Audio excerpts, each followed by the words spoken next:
Kita ke informasi lainnya, tak hanya cabai, harga daging sapi juga melonjak dari yang sebelumnya Rp140.000 naik menjadi Rp150 hingga Rp170.000 per kilogramnya.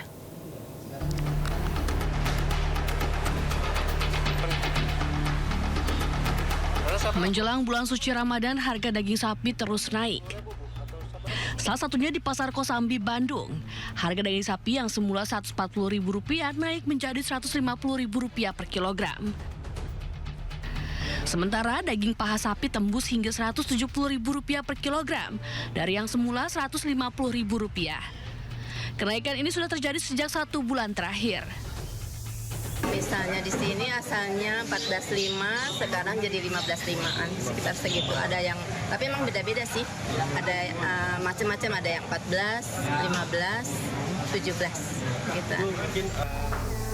Sementara itu harga cabai juga ikut naik, seperti di Pasar Tanjung, Jember, Jawa Timur. Harga cabai merah naik menjadi Rp80.000 per kilogram dari yang sebelumnya sekitar Rp50.000 per kilogram. Sementara harga cabai rawit hijau naik dari Rp30.000 menjadi Rp50.000 per kilogram. Kenaikan harga tersebut terjadi karena kondisi cuaca yang membuat banyak petani gagal panen.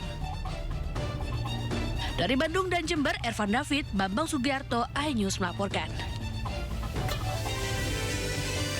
Pemirsa, Sindo Sore masih akan menghadirkan sejumlah informasi menarik lainnya usai jeda berikut. Tetap di Sindo Sore.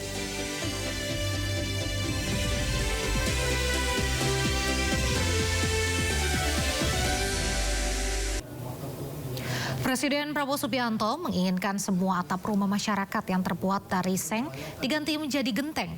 Ide gentengisasi itu didukung sejumlah kepala daerah termasuk Pemprov Jakarta dan Jawa Barat.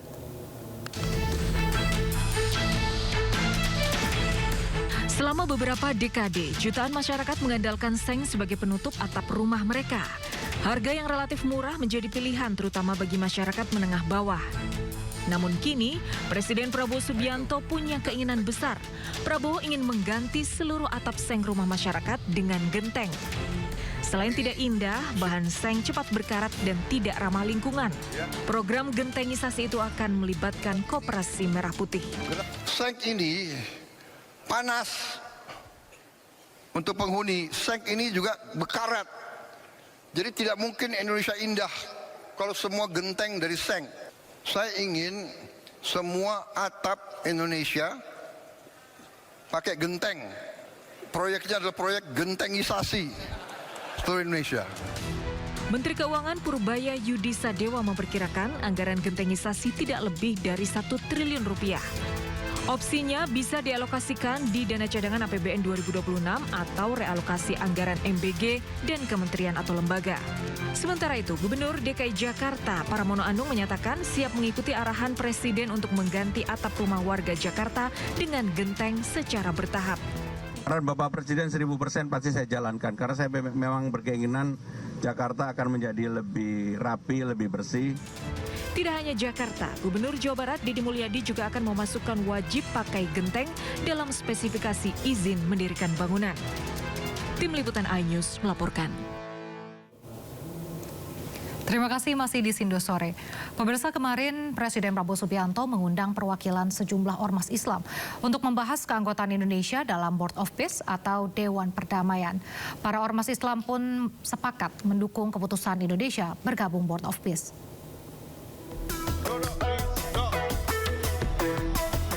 Presiden Prabowo Subianto mengumpulkan sejumlah tokoh ormas Islam dalam pertemuan di Istana Kepresidenan Jakarta Pusat pada Selasa 3 Februari 2026.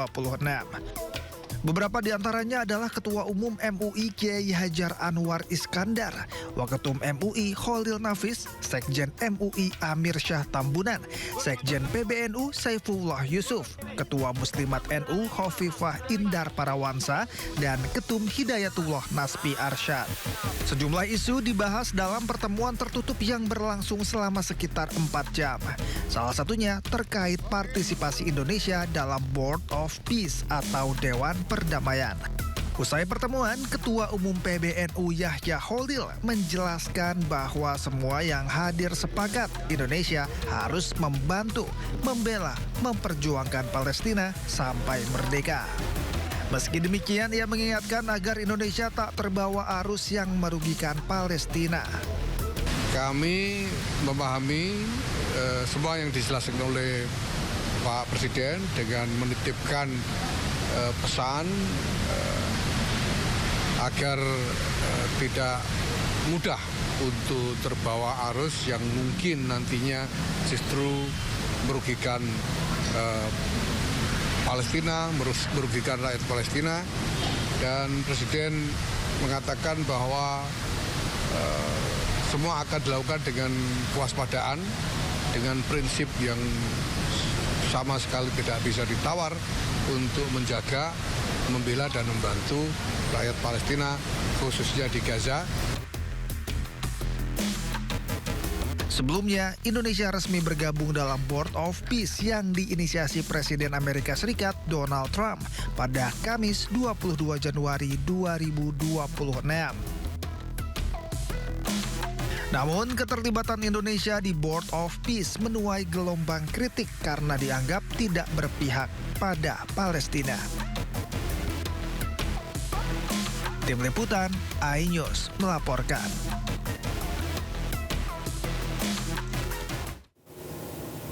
Menteri Luar Negeri Sugiono kembali menegaskan bergabungnya Indonesia ke dalam jajaran anggota Dewan Perdamaian untuk menciptakan suasana kondusif di Timur Tengah, khususnya Palestina, tanpa mengesampingkan misi two-state solution. Bahwa masuknya Indonesia ke Board of Peace ini merupakan bagian dari komitmen Indonesia untuk menciptakan pertama perdamaian di kawasan Timur Tengah, khususnya di Palestina dan Gaza. Kemudian seperti juga saya sudah sampaikan bahwa kompas ataupun arah daripada upaya-upaya ini adalah untuk tercapainya solusi dua negara, dan itu sudah jelas. Kemudian disampaikan juga mengenai keterlibatan Indonesia pada saat nanti mengirimkan pasukan ke Gaza, kemudian apa yang harus dilakukan, apa yang tidak harus dilakukan. Saya kira itu semua udah sinkron dengan apa yang direncanakan oleh. Sementara itu hari ini Presiden Prabowo Subianto mengumpulkan sejumlah mantan Menteri Luar Negeri dan mantan Wamenlu di Istana Kepresidenan Jakarta. Selamat sore Pak Awi. Sejumlah tokoh tiba di istana sejak siang tadi. Di antaranya mantan Menteri Luar Negeri Retno Marsudi, Alwi Shihab, dan Martina Talegawa, serta mantan Wamenlu Dino Patijalal. Selain itu hadir pula perwakilan dari Komisi 1 DPR RI, Dave Laksono dan Nurul Arifin. Beberapa tokoh tersebut menjelaskan pertemuan dengan Presiden akan membahas sejumlah isu politik luar negeri, termasuk bergabungnya Indonesia dalam Board of Peace. Saya hanya dapat undangan untuk datang, dan dalam suratnya disampaikan mengenai politik luar negeri, politik luar negeri dan including Palestina. Ya, jadi itu aja yang saya tahu. Mungkin